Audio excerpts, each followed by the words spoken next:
Oi, Guilherme. Boa Oi, meus noite. amigos. Boa noite. Eu vou deixar o Guilherme falar primeiro. Guilherme, pode falar. Enquanto eu dou uma estudada aqui, não. Em alguma coisa. Boa noite, meus amigos. Obrigado por assistir nosso vídeo. E vamos curtir, compartilhar, se inscrever e comentar. Obrigado e vamos Olha, continuar. Guilherme, eu queria só dizer, alertar, dar um alerta, que eu estou achando que tem poucos comentários. Os comentários, meus amigos, são essenciais para o vídeo, para o algoritmo, né, do YouTube conduzir o vídeo, né, com mais precisão. Então eu peço, né, encarecidamente e com todo respeito que vocês façam um breve comentário que for. Coloque ali um coraçãozinho, um ok, um joinha e tá tudo bem. Olha, nós estamos aqui em comemoração, ou então pré-comemoração, ao aniversário do Dr. Eduardo Barr, que faria, em 24 de setembro, 89 anos. Por que estamos falando do Dr. Eduardo Barr? Primeiro eu vou dar o título, que está aí, então, mas vou explicar. Flores do Himalaia e Florais do Dr. Eduardo Barr. Sim, por quê? Por que eu estou falando em flores do Himalaia? Porque essa questão das flores e das plantas já são estudadas, digamos, desde que o planeta existe, não é? E existiu uma doutrina chamada doutrina das assinaturas. Essa doutrina das assinaturas, ela trata da água, dos elementos naturais da natureza, só pode ser natureza, naturais da Terra. Então, a água, ela contém várias capacidades, até enigmáticas que a gente nem conhece. A ciência já deve conhecer, né? Mas nós, seres humanos comuns, não conhecemos. Mas a água, ela contém uma capacidade, estava até conversando com o Guilherme ainda há pouco, de filmar. Ela filma, é como se ela fosse um filme, uma película, que ela guarda as assinaturas. Assinatura significa a identidade dos seres que estão contidos nela. Tá? Você pode jogar uma pedra, você pode jogar uma folha, você pode jogar um... Ou quando você toma banho numa lagoa, alguma coisa assim, a sua identidade fica retratada ali na água. Que identidade é essa? É a forma do corpo? É a cor? Não sabemos exatamente. Eu só sei que o doutor Eduardo Barr, ele tinha, ele muito jovem, ele estudou em várias faculdades de medicina, fez vários cursos, ele atuou na Primeira Guerra Mundial e ele tratava as pessoas feridas basicamente em função da, da capacidade psicológica delas, da emoção. Ele observava quando ele ia nas festas, em alguma reunião, não digo festa, que ele não era um homem de muita festa, não. Ele gostava de tomar a cervejinha dele no bar, tinha os colegas. Então ele observava as pessoas e via pessoas, às vezes, tensas, pessoas tristes, pessoas muito alegres, pessoas que conversavam muito, pessoas que conversavam pouco.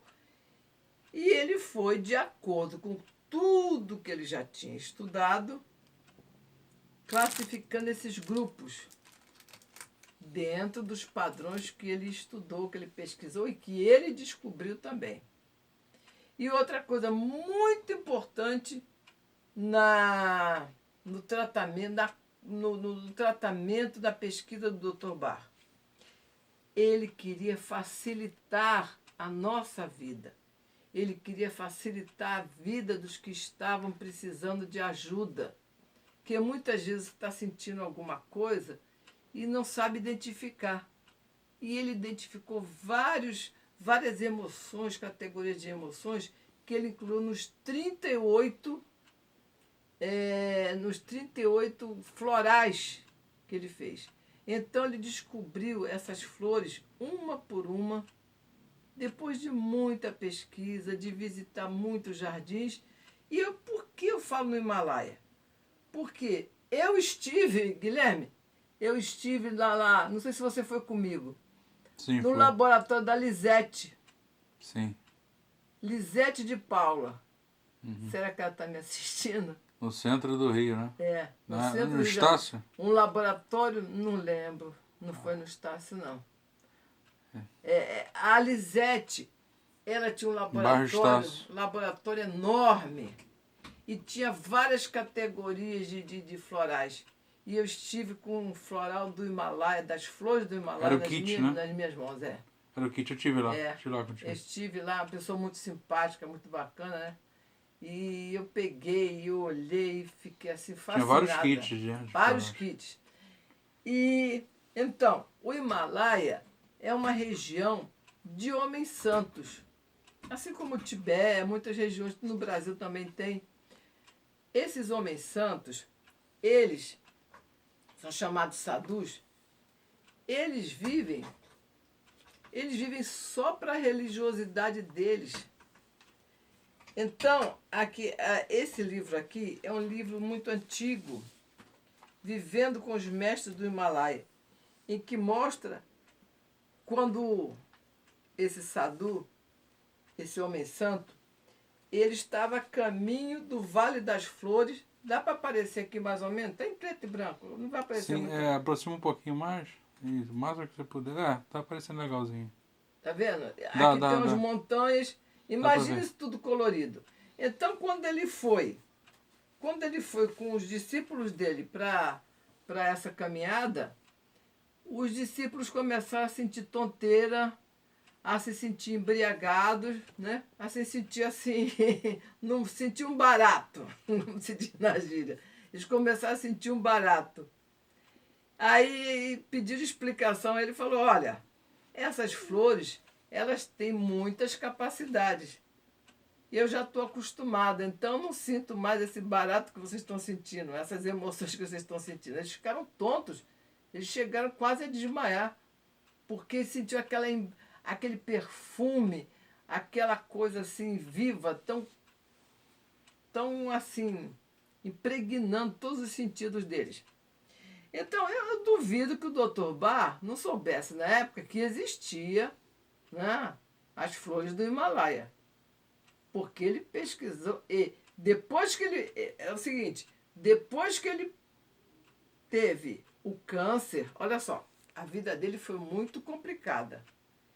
Ele se tornou um homem famoso, muito jovem, abriu um consultório no melhor lugar, no lugar mais chique lá de Londres. Né? Ele era bacteriologista, ele fazia vacinas, que são chamados também de nosódios, e ele tratava muita gente. Tratou o pessoal da guerra, que lutava e tal, que vinha tudo doente, destroçado lá. Ele foi um médico fantástico, se formou com honras e glórias. Mas ele casou e ficou viúvo muito cedo. Eu acho que isso deu uma baqueada nele. Ficou viúvo muito cedo, logo depois ele começou a sentir também outras coisas. E passou por exames e foi detectado um câncer de baço. Um câncer violento. Um câncer agressivo, que chama, né? Um câncer agressivo. Guilherme hoje está falando pouco. Ele teve um câncer agressivo. E aí os médicos da época disseram, olha, meu colega, você vai viver pouco. Ele falou, quanto tempo, assim e tal. Porque ele já imaginava que seria pouco tempo mesmo. Aí disseram assim, 3 meses. Deram 3 meses de vida para ele. Deixa eu tomar uma água, isso aqui me choca um pouco. Você tem 3 meses de vida. O que é que ele fez? Fechou o consultório dele E foi... Ele era bacteriologista, né? Bacteriologista famoso. Famoso. Ele fechou o laboratório e voltou ao lugar de infância. Porque ele sempre foi ligado na natureza. Ele tinha uma ligação muito forte com a natureza. E foi lá para a fazenda dele, lá na Inglaterra mesmo. Inclusive tem um centro. Se vocês pesquisarem no YouTube, vocês vão encontrar o centro onde ele passou os últimos anos da vida dele. Ele voltou para a terra dele e ali ele começou a desenvolver. Ele teve encontros, ele teve influências. Por exemplo, ele foi influenciado pelo Dr. Rudolf Steiner, que também era um pesquisador muito famoso, que já tinha desenvolvido todo um estudo, né? Esse Rudolf Steiner, ele tinha um estudo pedagógico de ensinar as pessoas como se tratarem, como lidar com as plantas, como cultivar, fazer hortas, jardins, essa coisa toda. E tinha toda uma teoria em cima disso. E ele assistia às palestras do Dr. Rudolf Steiner e era ligado a um grupo. Inclusive falam da maçonaria. Eu já li alguns livros e um deles falou que ele era maçom. Que ele era maçom. Então esse estigma de dizer que maçom é só gente que lida com coisas pesadas, com rituais, né, terríveis, não sei o quê, satânicos, isso aí, vamos baixar essa bola. Vamos baixar essa bola.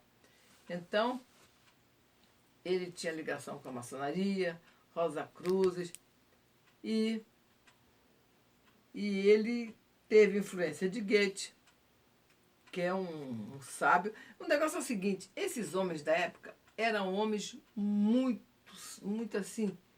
superiores, de inteligência superior.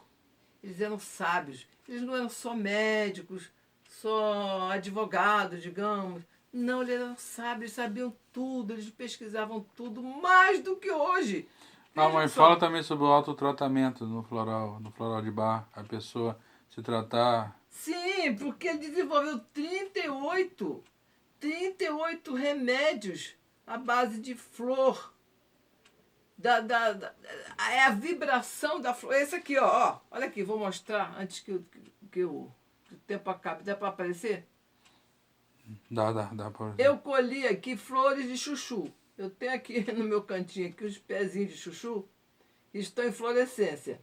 Então eu colhi aqui as flores de chuchu para mostrar que ele fazia em taças. Ele colocava nas taças as flores dele, aqui a florzinha do chuchu.